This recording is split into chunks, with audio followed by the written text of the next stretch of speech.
ॐ सदाशिवसमारम्भां शङ्कराचार्यमध्यमाम् अस्मदाचार्यपर्यन्तां वन्दे गुरुपरम्पराम्। ॐ सहना भवतु सहनौ भुनक्तु सह वीर्यं करवावहै तेजस्विनावधीतमस्तु मा विद्विषावहै। ॐ शान्ति शान्ति शान्तिः।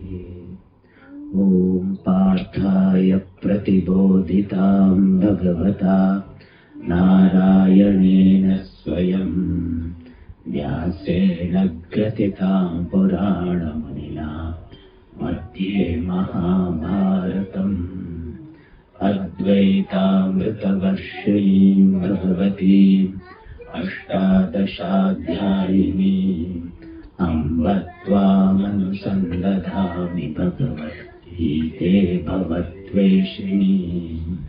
यं ब्रह्मा वरुणेन्द्ररुद्रमरुतः स्तुन्वन्ति दिव्यैस्तवैः वेदैः साङ्गपदक्रमोपनिषदैः गायन्ति यं सामगाः। ध्यानावस्थिततद्गतेन मनसा पश्यन्ति यं योगिनः यस्यान्तं न विदुःसुरासुरगणाः। देवाय तस्मै नमः।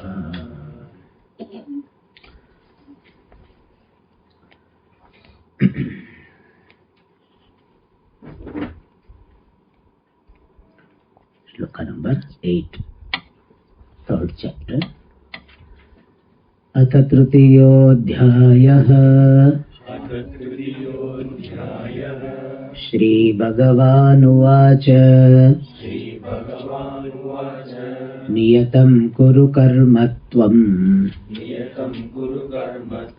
कर्म ज्यायो ह्यकर्मणः शरीरयात्रापि च ते न प्रसिद्ध्येद कर्मणः यज्ञार्थात् कर्मणोऽन्यत्र लोकोऽयं कर्मबन्धनः। तदर्थं कर्म कौन्तेय मुक्तसङ्गः समाचर। सह यज्ञाः प्रजाः सृष्ट्वा पुरोवाच प्रजापतिः अनेन प्रसविष्यध्वम् एषवोस्त्विष्टकामधुक् देवान् भावयतानेन ते देवा भावयन्तु वः। परस्परं भावयन्तः श्रेयः परमवाप्स्यथ। इष्टान् भोगान् हि वो देवाः दास्यन्ते यज्ञभाविताः। तैर्दत्तानप्रदायैभ्यः यो भुङ्क्तेस्तेन एव सः। यज्ञशिष्टाशिनः सन्तः मुच्यन्ते सर्वकिल्बिषैः। भुञ्जते ते त्वगं पापाः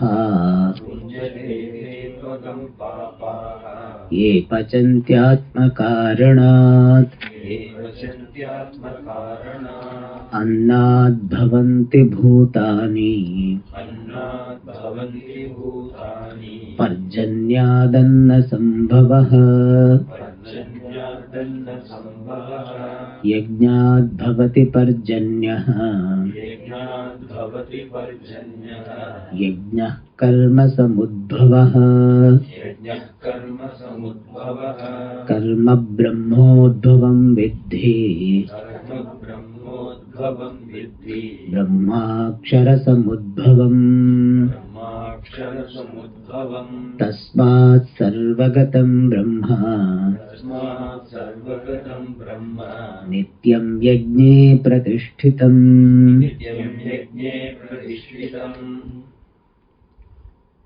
So in this chapter, after explaining the significance of Karma Yoga, from the 8th sloka, Bhagavan is presenting Karma Yoga from different angles. How Karma Yoga can be seen. The first way of seeing Karma Yoga is carrying out the instructions of Bhagavan. Niyatam Kuru Karmatvam. So to begin with, a person can have this attitude. He or she may not have the subtlety to understand certain nuances. So I carry out the instructions of Bhagavan. Many people, they say, Swamiji, I don't like to think too much. You tell me what is to be done. That. So some people, for them, Karma Yoga is what? Bhagavan's instruction. Following Bhagavan's instruction. But some people don't like this idea of instruction. So another way of looking at it, it is the same thing, but a way of looking is Yajnaha. Karma Yoga is a way of worshipping the Lord through action. Second, then Bhagavan talked about the significance, the beauty of this life of Yajna. Then Karma Yoga was presented as Chitta Shodhaka, is a purifier. So what is Karma Yoga? That which purifies the person is Karma Yoga. A life, a way of life which purifies the person from Kilbisha. In the 13th sloka it was said, Yagda Shishta Shirasantaha Muchyante Sarva Kilbishaihi. So that which makes the person free from Papam. And Papam, in English generally they translate as sin, but generally Puja Swamiji used to say that sin has got particular connotation. The original sin, Adam and all this will come, the package. If you don't know anything about it, then no problem. But if you know, then sin means certain idea comes. Therefore, we explain the words Papam and then use the word Papam. Papam is technically invisible result of the actions which is prohibited by the scriptures. That is Papam. Like I hurt somebody, then it creates some invisible effect in my own mind which remains in subtle form. That is called Papam. So invisible effect of prohibited action is called Papam. But in larger sense, if we see, Papam means anything which obstructs my pursuit is Papam. Anything which obstructs my pursuit of knowledge or pursuit of moksha is Papam. So my own likes and dislikes, Kama, Krodha, Lobha, Moha, Mada, Matsaryam, they also can be considered Papam. So any impurity, any obstructing factor which obstructs my pursuit is Papam. And Karma Yoga removes this Papam. Therefore, Karma Yoga can be presented as, can be said to be this way of life by which one purifies oneself. So Karma Yoga is a purifier. So first one was carrying out the command, worshipping the Lord and purifying oneself. Now, in the 14th sloka, from the 14th sloka, means 14 and 15, these two slokas, Karma Yoga is presented as Dharmaha. And what is Dharmaha? Dharma means that which sustains, maintains the harmony of this creation. The word dharma generally we translate as religion. So what is your dharma? Hindu dharma, Muslim dharma, Christian dharma. So we generally understand dharma in the sense of this particular sect, particular system of belief. But in this context, dharma means the sustaining factor. Dharayati iti dharma. Dharana dharma. That which sustains the harmony of this creation is dharma. So a way of life by which the harmony of the creation is maintained is called dharma, and that is karma yoga. So karma yoga is dharma which maintains the harmony of creation. And harmony is presented by or indicated by the cycles. In this creation we have got so many cycles. You must be aware of this. This oxygen cycle is there, carbon cycle is there, food cycle is there. And in cycle what happens? In the cycle many factors are involved. And each factor will be having a particular role. And if it plays its role properly, then cycle will be maintained for long time. It will be sustained. Like we have got cycle, the oxygen cycle. So human beings need oxygen for life. And Bhagavan has made this cycle in such a beautiful manner that we have got plants. And plants, they will be releasing oxygen. We release carbon dioxide and they take carbon dioxide, they release oxygen. And therefore the cycle is maintained. But now what we do? We keep on cutting the trees. So, and human beings are increased. Human population increased. So therefore the oxygen demand is increased, carbon dioxide is increased. But trees are cut. The trees which are supposed to maintain the cycle of this oxygen, that trees are cut. And therefore what happens? That there is an imbalance. We have a lot of conferences on that. The environmental conference, Dubai recently they had. So much we have to do. Why? Because we have not followed this particular principle of dharma. So dharma way of life or dharma yoga or karma yoga way of life is maintaining the harmony in the creation. And this principle this idea is important because in universe everything is interconnected. There is a beautiful saying, you cannot pluck a flower without disturbing the stars. So without disturbing stars you cannot pluck a flower. Means it is a very poetic expression of interconnectedness. So now we are understanding that something happens in some Atlantic Ocean, it will have effect here in India. In Indian weather some effect will be there. Some particular waves are there, particular pressure is formed, it will have some, they nowadays talk about nano effect. So some impact will be there.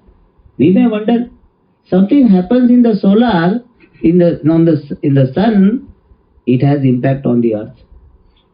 A few days ago that was the news that some events were there in the sun and it will have impact on the earth. It keeps happening. So one thing we need to acknowledge is all of us are interconnected. Means human being cannot remain isolated. You cannot cut off yourself completely from the world. As long as you are alive, you are interconnected. And all of us are forming a cycle. All of us are forming a system. Knowingly or unknowingly, we are part of the scheme of things called world. And therefore, it is important that all the factors involved in the cycle play their role properly. Every factor involved in the cycle receives from the cycle, receives from the systems and contributes to the system. So every element, every factor consumes something, it receives something from the system and supposed to contribute. Every factor has to do that. In our body also, every cell receives the energy and it has to do its job. So it keeps on receiving the energy and doesn't do its job and keeps on growing in a haphazard manner, it becomes a cancerous cell. So similarly here, in this universe, if some factors are only receiving and not contributing, then there will be disharmony. So what is Karma Yoga? Karma Yoga is a way of life where you not only remain consumer, you become a contributor and maintain the harmony of the cycle of creation. And that is said here that Karma Yoga is Dharma, and Dharma means a way of life by which the harmony of the world is maintained. And to convey this idea, Krishna gives this one example. There are so many cycles in the creation, one cycle he quotes here, and that is Annad Bhavanti Bhutani. All living beings are born of food, and here we have to extend, they are sustained by food. All of us are born of food and sustained by food. We may wonder that Swamiji, I am not made up of idlis and all. So when you see the person, you don't see idli sambar on the face. Sometimes we do see that also, but generally we don't see. Not directly. So the food is converted into energy and energy sustains the body, and also food will create particular this seed in the mother body and the sperm in the father's body, and they combine and they form the body. And therefore, Annad Bhavanti Bhutani. Therefore, our body is called Annamaya Kosha. Why Annamaya Kosha? Annaraseneva Bhutva, Annaraseneva Vruddhim Prapya. Annarasam, Annaras Rupa, I think Annarasatpakam Prithibhyam Viliyate. So it is resolved back into the earth. Therefore, our body is Annamaya. So we acknowledge this fact. This body is made up of this food. So that is first part of the cycle.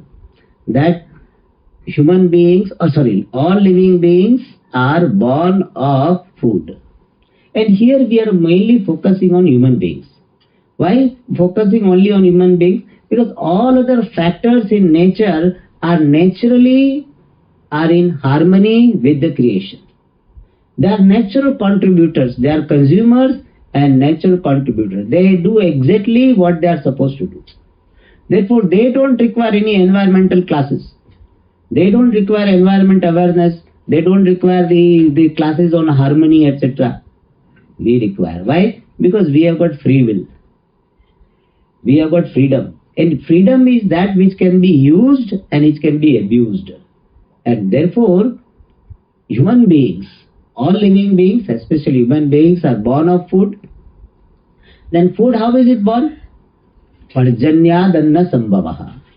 The birth, the production of food is from Parjanya. Parjanya means rain. And Yajnat Bhavati Parjanya. Here now Shastric aspect comes. The rain, how does it come? Rain is born of Yajna. And here Yajna has got a technical meaning. This Punyam done by the people through Panchamaha Yajnas. So Yajnat means the Punyam. And in a modern language, if you put it, Punyam, which is represented by eco-balance. So we can say that Parjanyaha, rain, is born of proper, not mere rain, proper timely rain. Kale Varshatu Parjanyaha, that is our prayer. Timely rain is born of eco-balance. So Yajna is eco-balance, which is technically called Punyam. And how Yajna is born? How the eco-balance is born? Karma Samudbhavaha. It is born of the contribution of human beings. And how karma is born? Karma is from human beings. So now you can see the cycle. That human beings are born of food, food is born of rain, rain is born of eco-balance, eco-balance is born of this action. And action is born of what? Human beings. So there is a cycle. So we can see the cycle that human being is in between. Human being is born of food and human being is contributing to the production of food. So this is a cycle. And in this cycle, all other factors will do their job well. But human beings have got this free will and therefore they may not remain contributors. Consumers everybody is. Nobody can live one's life without consuming. Consumers you are, but contributors you have to become. And being contributor means what? Doing what is to be done, leading the life in harmony with creation. See, when we are using these so much plastic, so in the waste disposal we are indiscriminate. We mix up everything and put it, and that same it will be burned, and therefore there is a contribution. We are contributing to the pollution. And we are not mindful, oh, I can afford, why not to buy more plastic? So if I can manage with one plastic bottle and I can recycle this whatever liquid I can, big vessel I can have, and the same bottle I fill up, I don't have to buy every time new bottle. I can use my thinking. No, it's not very convenient. So we do that too. So in fact we have the mind, we will find so many ways how we can contribute to maintain this environment. What I can do so that I can minimize my waste by contribution to the pollution. So lead a life. So unnecessary things we don't buy. Just because I can afford, I don't buy. If I can lead a life of simplicity, I am contributing to nature. And in whatever way I can contribute to this purification of pollution, purification of river, purification of all natural resources, that is a harmonious way of life. And there is so much what is called disturbance in the world. Offering a prayer is my contribution.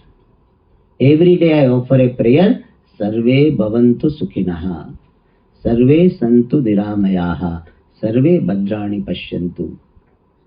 Ma kaschid dukha bhag bhavet. So that prayer, or every day 10 or 11 times I chant some nama and say, let these names for the peace of the world. That is my contribution. I am benefited by this world in so many ways, so let me learn to contribute. So contributory life which maintains the harmony of this world is Karma Yoga. In Karma Yoga, focus is always on contribution. Shastra also emphasizes on contribution, not on consuming. Why? Because consuming anyway you will do it. You need not be told. Like when the people here come for camp, etc. In instruction, we don't say that every time you please go to the dining hall. We don't say that. We say that please go to dining hall on time. That we tell. Don't go to dining hall, we don't have to say. Please go to dining, have food. We don't say that. Anyway, they will have. But they are likely to be late. And these other people, they may have to wait and all. Therefore, that we have to tell. So, Shastra doesn't talk so much about please consume, eat your food well, etc. Generally, Shastra doesn't have to say. Why? Anyway, we will do it. When you are feeling cold, please use blanket. Shastra doesn't have to say. You will use. But don't snatch away somebody's blanket. That Shastra has to say. That a human being can do. So, Karma Yoga is the way of life where focus is on contribution. Focus is on Tyaga. The whole pursuit of moksha is the pursuit of renunciation. Tyagena eke amrutatva manashuhu. Only by Tyaga this immortality is attained. And in the pursuit of moksha, Tyaga is done at two levels. First is Mamakara Tyaga, then Ahankara Tyaga. Mamakara Tyaga, the giving up this possessiveness, possessions with regard to things, with regard to my likes and dislikes, that mamakara tyaga is done at the level of karma yoga. And ahankara tyaga, this sense of individuality, is renounced by Gnana Yoga. So Gnana Yoga helps you renounce this individuality, ahankara, and Karma Yoga helps you to renounce this mamakara. And here one interesting thing is that ahankara tyaga will be possible only when you have done mamakara tyaga. If mamakara, that possessiveness, you have not reduced, then ahankara tyaga will not be possible. Because mamakara is the strength of ahankara. And therefore, first you have to dilute mamakara to very great extent by this life of Karma Yoga. So don't think that, oh, this is mine, why should I bother about others? That is the anti-Karma Yoga. Karma Yoga means, let me be considerate to others' convenience. When I am walking, let me not disturb others. Some people, when they are walking, they will be plucking the leaves, just like that. Because they cannot walk, quietly. Therefore, they do like this. Some people, they see the mosquito, they feel great victory in killing them. Yeah, you do whatever is to be done for protecting yourself. But this mind is to protect, mind is to be in harmony with the world, not to disturb the harmony, not to harm anyone. That is called life of Karma Yoga. And Bhagavan in the next sloka, he said, why this yajna way of life is a valid and effective prescription. For that Bhagavan said, Karma Brahmodbhavam Vidhi. May you know this karma to be born of Vedas. Here Brahman has got the meaning Vedas. And Brahma Akshara Samudbhavam. And these Vedas are born of Ishvara. And the significance of this we had seen in the last class. That karma is born of Vedas. And therefore it is valid. This karma here refers to Karma Yoga way of life. Is valid because it is born of, prescribed by the Vedas. And why we depend so much on Vedas? Because our human intellect is very limited. Many what is called researches have been done and their findings have been disproved later. And in China it happened that our Mao Zedong, he thought these sparrows, they are very harmful for our food production.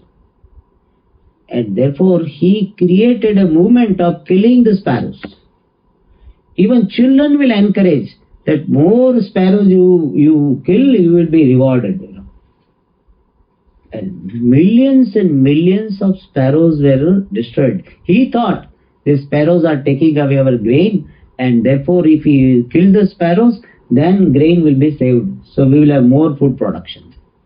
But afterwards they discovered that because of sparrows alone, this food was protected to a very great extent. So when sparrows were killed, then all the insects, those which were, or some other insects which were harmful to the crop, they became more and more. And because of there was famines. So thousands of people died because of this one narrow thinking. That is why we say that our human intellect is limited, and therefore as far as possible we go by the prescription of Vedas.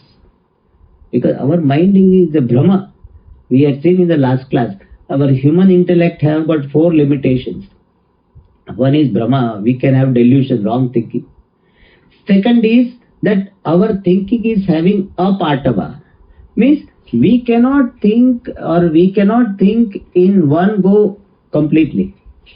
Imagine that car we have now. How many years it took to come to this level? When we started the car, we had the steel wheel. It used to make lot of noise. We did not think of this tire and all this. We started like this. So human intellect cannot think completely in one go. Slowly, slowly, slowly, like tube-light thinking, like so we have got tube-light problem. And therefore our thinking will have this problem of this insufficiency. Third one is that human intellect has got one more problem of negligence, carelessness. Sometimes we ignore certain facts. It's called pramada.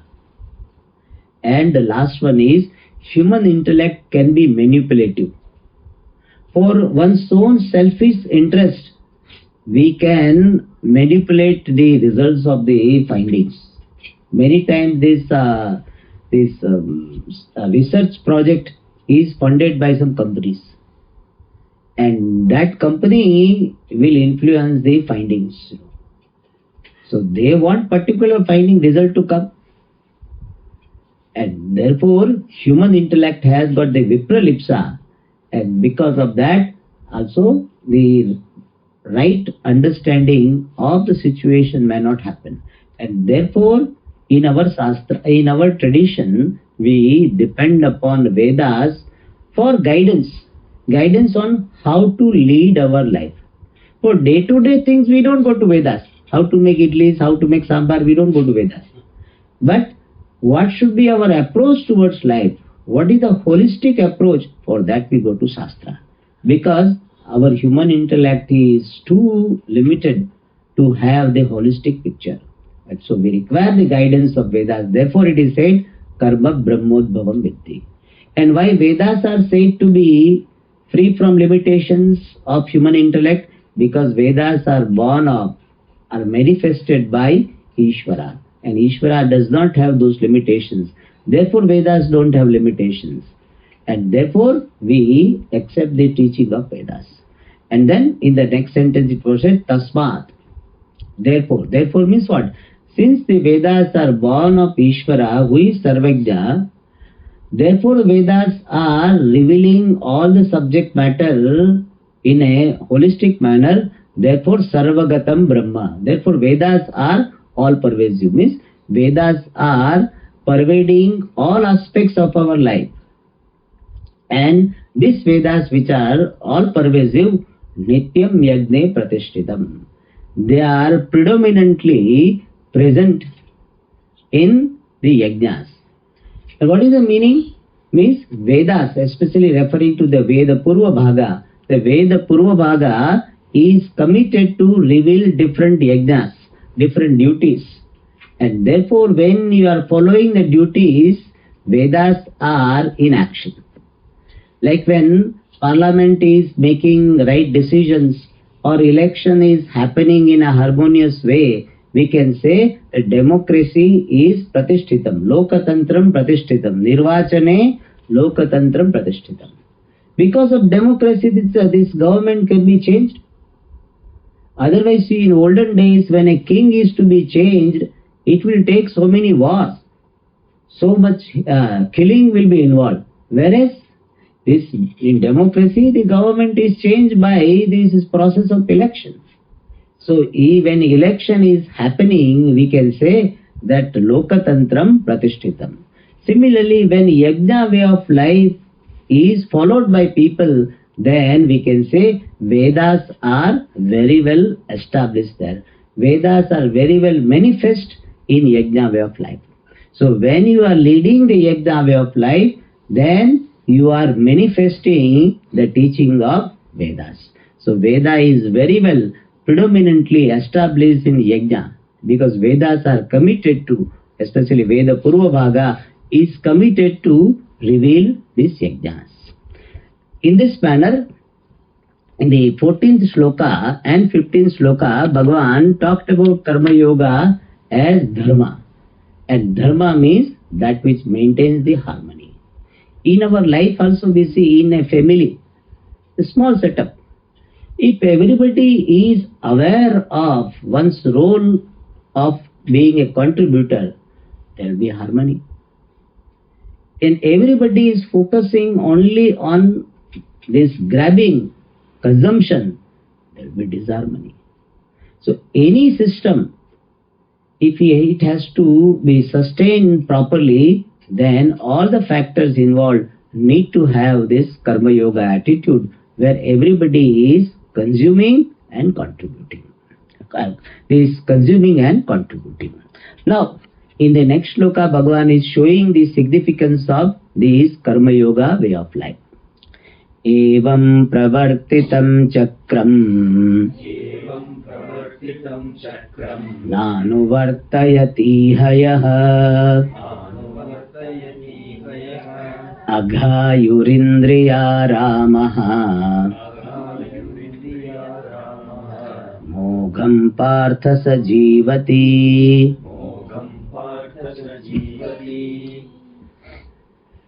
So in this shloka, Bhagavan is showing the significance in a Vyatireka method by this negative method. Means, if Karma Yoga way of life is not followed, then what will happen? Bhagavan says, Yaha na anuvartayati. One who does not follow. Iha means in this world. What? Chakram. Chakram means this cosmic cycle.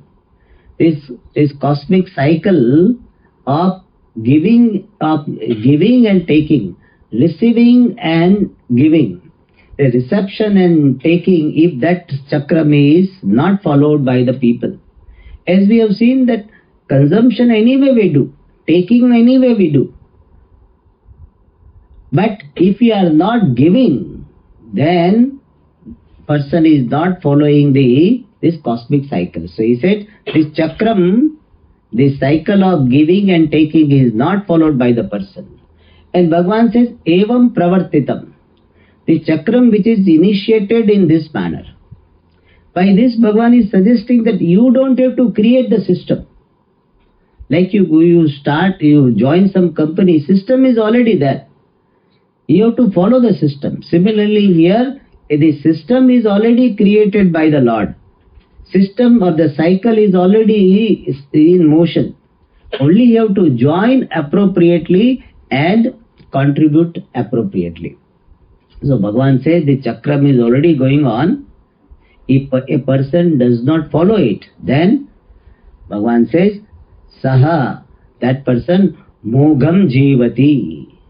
That person is leading his life. Mogham means wastefully, fruitlessly. Means his life is a waste. If a person does not contribute, then his life is a waste.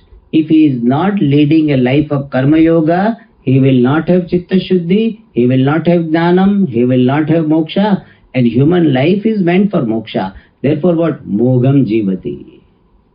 He might be earning lot of money, he may be enjoying so many things, but still in the vision of Shastra, Mogham Jivati means he leads wastefully. And what do we mean by that? That human life is meant for higher purpose, and if it is used only for Artha and Kama, then it is as good as animal life. There is a beautiful shloka we have seen earlier also. Ahar nidra bhaya maithunam cha samanametat pashubhir naranam. Eating, we also do, human beings, these animals also do. So as far as eating is concerned, there is no difference. They also eat, we also eat. And nidra, they also sleep, we also sleep. Bhaya means fear. Fear from this danger. They also run away, we also have this run away. FF response they call it. Fight or flight. That FF response they also have, we also have. And in all this regard, we are not different from them. Only dharmo hi tesham adhiko vishesha. If we are following dharma, then only human life is worthwhile. Dharmena hina pashubhis samanaha. Without this dharma, these human beings are pashu. Means they are animals only. Means that human life is not rewarded, not used properly. And who is that person? Aghayuhu. Aghayuhu, Agha means papam. Ayu means life. the person whose life is given to papam, that is called aghayuhu. He is accumulating more and more papam in life because he is focusing only on grabbing. And when you are grabbing, naturally you are encroaching somebody's right, somebody's possessions, and therefore aghayuhu. When we are receiving from the world, we are supposed to give back. If we don't give, it is papam. It is something like I use infrastructure, but I don't pay the tax. That is a agha, it is a pap.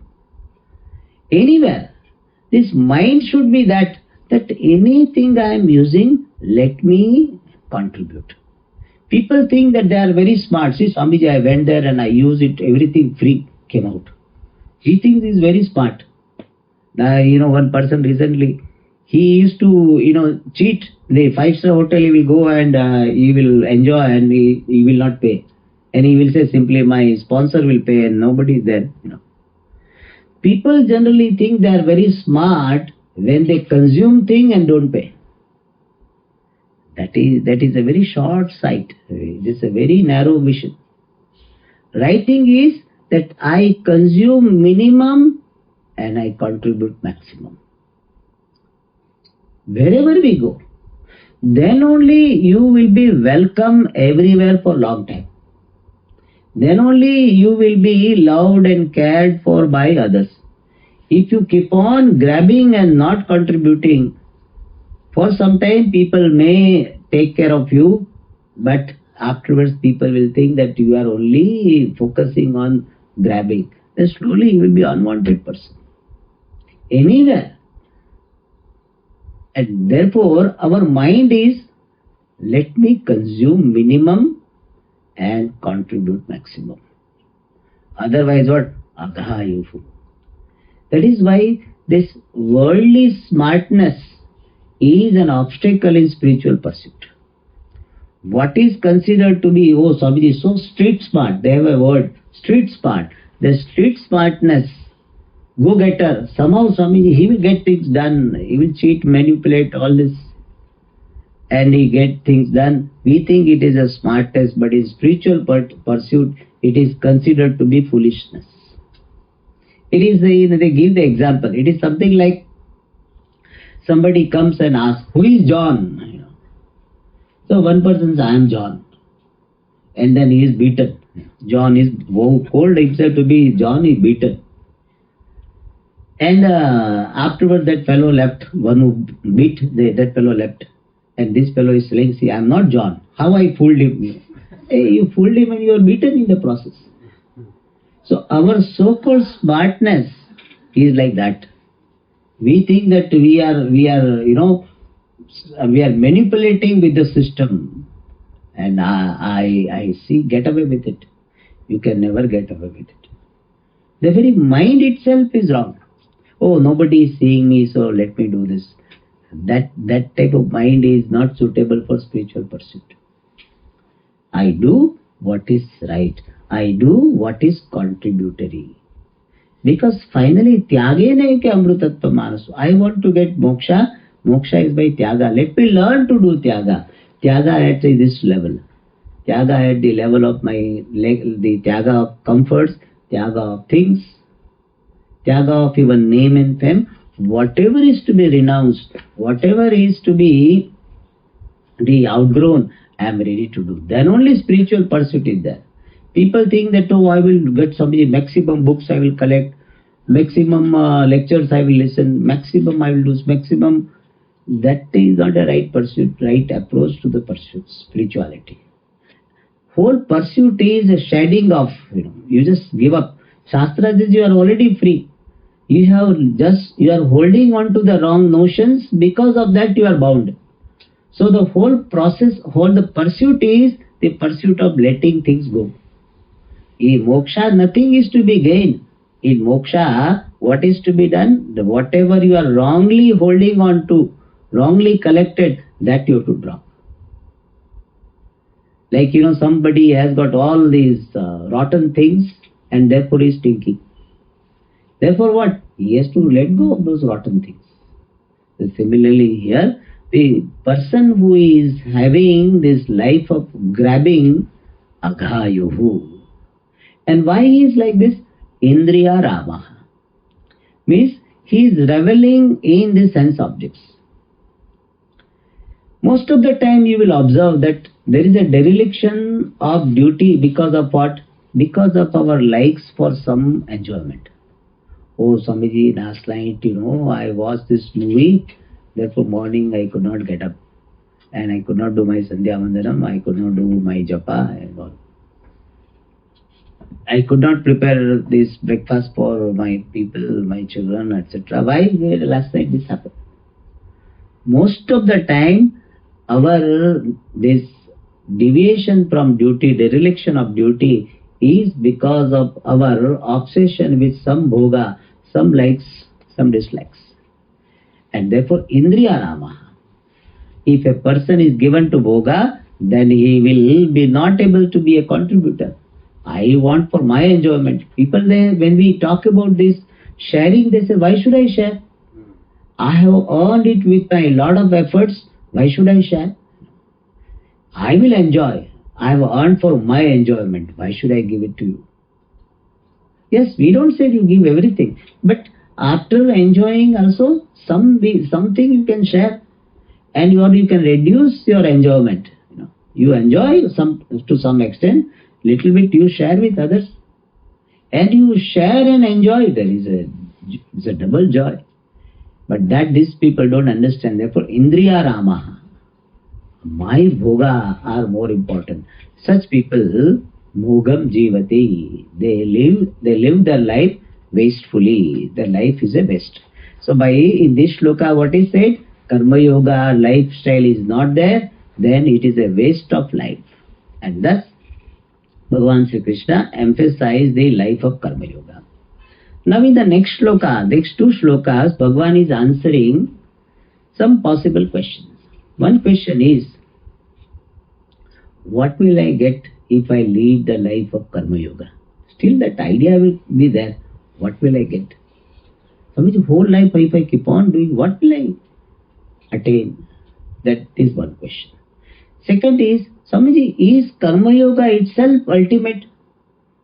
In this moksha pursuit, whole life one has to do Karma yoga only, or there is some end or something else also is there? Is Karma yoga the last ultimate the pursuit? Is Karma yoga the destination, or is Karma yoga alone the last pursuit, the ultimate pursuit, or something else is there? So these two possible questions are answered in the next shloka. Yastvat maratireva syat atmatruptasya manavah atmanyeva cha santushtah tasya karyam na vidyate. So here Bhagavan is answering that possible question, that what is the result of Karma yoga? We have seen earlier also, immediate result of Karma yoga is purification of the mind. Purification of mind will lead to this being qualified for Dhyana yoga. And Dhyana yoga will give you Jnanam. Jnanam will give you Moksha. And Moksha means what? Freedom from dependence upon the world to be happy. We see our life, how much we are dependent upon the world to be happy. If something goes wrong, we are unhappy. Our happiness is gone. So for our happiness, we are dependent upon so many factors. Moksha means what? Your happiness is not dependent on anything in the world. And that is the final outcome of Karma yoga.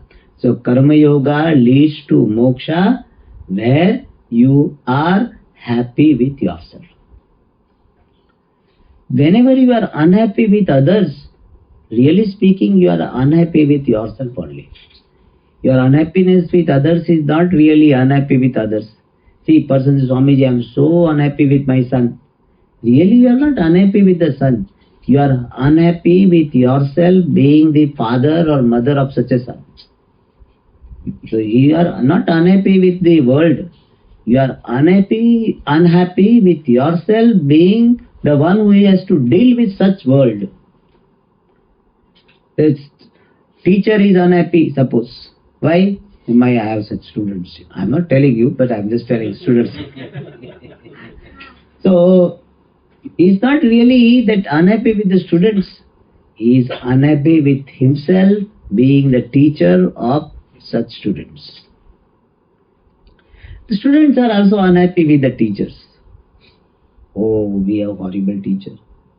Really speaking, you are not unhappy with the teacher. You are unhappy with yourself being the students of such teacher. This is a very important discovery. That whenever I am unhappy with someone, when I feel I am unhappy with someone, I am unhappy with myself being related to that someone, being related to that situation. If you can disconnect that, see, my son is like this, or my daughter is like this, but I need not be unhappy about my son being like this, daughter being like this. It is his life, her life. She has got her own karma, he has got his own karma. Whatever I can do, I will definitely do. But why should I connect my happiness with what he or she is? Why should I do that? To be dutiful, you don't have to be sad. Many people think this, that Swamiji, I was having so much pain and he was not having any tears in his eyes. So you expect that when I am in trouble, others should cry with me. Not necessary. You imagine seeing the pain of the patient, doctor starts crying. So is it a healthy thing? No. So I need not be sad because of others' pain to do my duty. Yeah, we have sympathy and therefore we will pick up some pain. But that pain, experience of that pain should lead me to do what is to be done. It should not keep me sad. If it keeps me sad, I am subjective. I am attached to that person. There is improper, unhealthy relationship. If doctor is seeing the pain of the patient, what is a healthy response on the part of the doctor? He or she should give some medicine. That is healthy response. Imagine, the patient is there in his cot lying. Doctor comes for visit, visit. So he comes for visit. And he's hearing the pain, doctor also start crying. Both of them are crying. Imagine what will be the situation. Nurse will be laughing, that's all.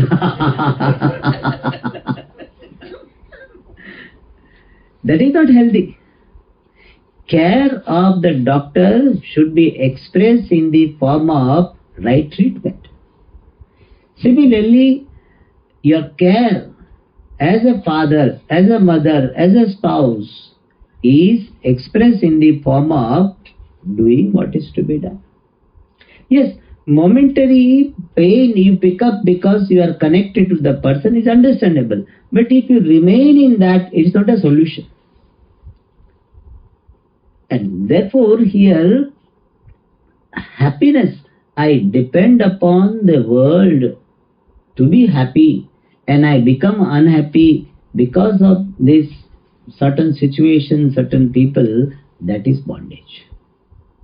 So bondage is not having wife or husband. In Tamil, samsara is a bondage. Samsara, wife is called samsara. That is not real samsara. We have seen earlier. Bondage is my dependence upon the world to be happy. And my dependence is because of my improper approach towards the person, towards the situation. And that particular bondage you become free from by this knowledge. So knowledge does not do anything else. It makes you discover your inner freedom so that you do not become disturbed by how others are, how others behave. And that freedom is the result of Karma Yoga. So answer to the first question, what is the result of Karma Yoga? The freedom from dependence upon the world to be happy. That is the first answer. Second answer to the second question. How long Karma Yoga? Till you get the Chitta Shuddhi leading to Atma Jnanam. Once you get Atma Jnanam, Karma Yoga is not required. So Atma Jnani should not be glorified as a Karma Yogi. We should not say, oh, Shankaracharya ji was a great Karma Yogi, Puja Swami ji was a great Karma Yogi. We need not say.